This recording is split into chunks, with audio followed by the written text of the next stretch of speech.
രാവിലെയും വൈകുന്നേരവും കുറേശ്ശെ നടക്കട്ടെ. സ്വതവേ ആരോടും മിണ്ടില്ല. അമ്പലത്തിലും കൂടി പോവാറില്ല ഉണ്ണി മരിച്ചേ പിന്നെ. കുട്ടി എവിടെ? ഡോക്ടർ പോവായി. ഈ ബലികർമ്മങ്ങൾ മാത്രമേ ഉള്ളൂ ഇളയതിന്? വേറെന്ത്? ഒരു നായരുടെ അടിയന്തരം നടത്താൻ ഇളയ നമ്പൂരി ക്രിയാഭാഗം പറഞ്ഞു കൊടുത്തപ്പോ പിഴച്ചു. ഏട്ടൻ ഇളയാളെ പുറത്താക്കി.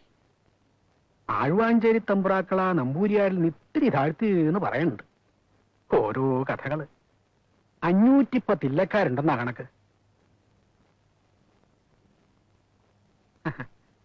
അകത്തുള്ള ആളുടെ ശുശ്രൂഷയ്ക്ക് നിന്നപ്പോ തോന്നിയ കമ്പാന്നേ പറഞ്ഞൂടൂ. 10ന്റെ റിസൾട്ട് വന്നാൽ നഴ്സാവാൻ ചേർന്നാലോ എന്നാ കുട്ടിക്കിപ്പോ ഒരു ആലോചന.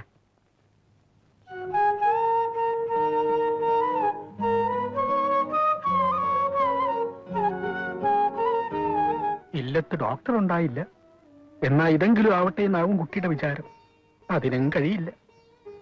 കോളേജിൽ തന്നെ ചേർന്നാലെന്താ? ഒരു സീസൺ ടിക്കറ്റ് എടുത്താൽ ബസ്സിന് പോയി വരാലോ. സ്റ്റുഡൻസിന്റെ കൺസെഷൻ. അത് മാത്രം പോരല്ലോ. ഒരാളുടെ കട ഇപ്പോഴും ബാക്കി കിടക്കാണ്. അതൊക്കെ ഇനി പറഞ്ഞിട്ടെന്താ?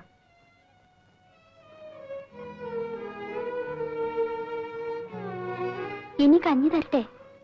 ഉപ്പിടാത്ത വേണ്ട, കൊണ്ടുപോ.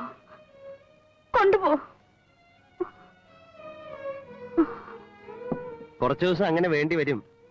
ഹൈ ബ്ലഡ് പ്രഷർ ആവുമ്പോ ഉപ്പ് പാടില്ല അമ്മേ. വെറുതെ ഡോക്ടർ ശിക്ഷിക്കുവോ? ഇപ്പോഴേ നഴ്സിംഗ് പഠിപ്പ് തുടങ്ങിയോ?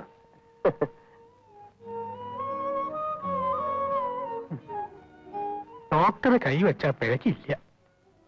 നന്നായി വരും. അത് ഞങ്ങളുടെ എല്ലാവരുടെയും പ്രാർത്ഥനയാണ്. വേറൊന്നും തരാനില്ലല്ലോ ഞങ്ങൾക്ക്. അതാണ് വലുത്, നിങ്ങളുടെയൊക്കെ അനുഗ്രഹം. ഉണ്ണിയുടെ കത്ത് വന്നോ?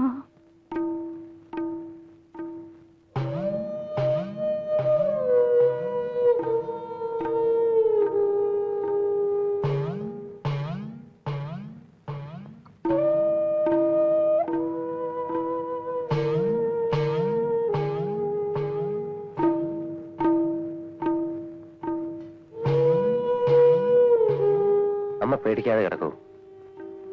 ഉണ്ണി എല്ലാം എന്നെ ഏൽപ്പിച്ചിട്ടുണ്ട്.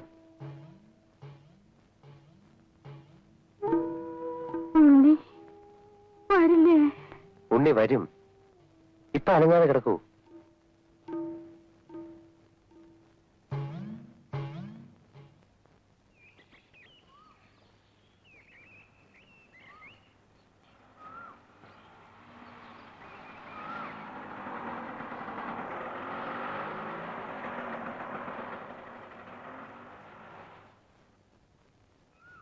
അമ്മ ചിലപ്പോ നോർമൽ ആണല്ലേ?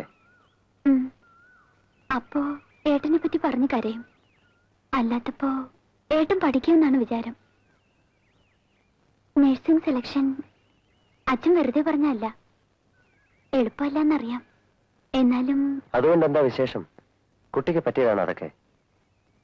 അല്ല, പഠിച്ചു കഴിഞ്ഞാൽ ഡോക്ടറുടെ നഴ്സിംഗ് ഹോമിലെങ്കിലും ഒരു പണിക്ക് അപേക്ഷിക്കാലോ. എനിക്ക് എവിടെ നഴ്സിംഗ് ഹോം?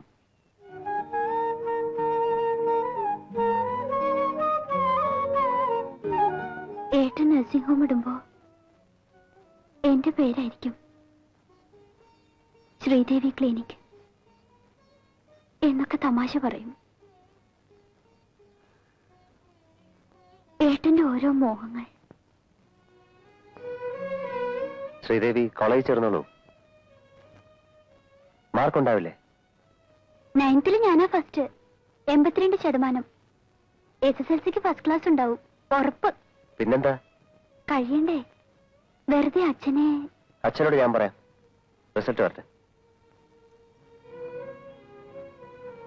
വഴിയുണ്ടാക്കാം. ഞാനും അച്ഛനും കൂടെ ആലോചിച്ച് ഒരു വഴി ഉണ്ടാക്കാം. പോരെ?